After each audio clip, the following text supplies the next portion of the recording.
Grande nouvelle, chers fans de football, Rodrigo Goes, l'attaquant brésilien électrisant et star du Real Madrid, est officiellement forfait pour la Coupe du Monde 2026. Sa saison s'est terminée dans la douleur lors d'un match de La Liga contre Getafe, où un tacle violent l'a laissé se tenant le genou droit.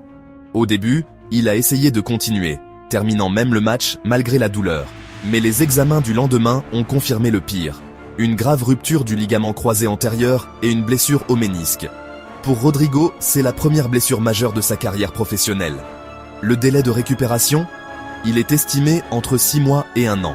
Cela signifie plus de matchs en La Liga, pas de parcours en Ligue des Champions avec Madrid, et, oui, il manquera toute la Coupe du Monde cet été. C'est un coup dur pour le Brésil. Rodrigo était considéré comme un choix certain, un élément dynamique dans l'attaque de l'entraîneur Ancelotti. Son absence laisse un vide immense. Bien sûr, le Brésil a toujours des stars comme Vinicius Junior, Rafinha, Martinelli, et même la possibilité du retour de Neymar. Mais perdre la vitesse et la créativité de Rodrigo, ça fait mal. N'oublions pas, il a marqué 72 buts pour Madrid en cette saison, et il est le plus jeune joueur à avoir inscrit un triplé en Ligue des Champions. Pour le Brésil, 37 sélections et 9 buts, il faisait la différence sur les grandes scènes. Le football était parfois cruel, et c'est l'un de ces moments.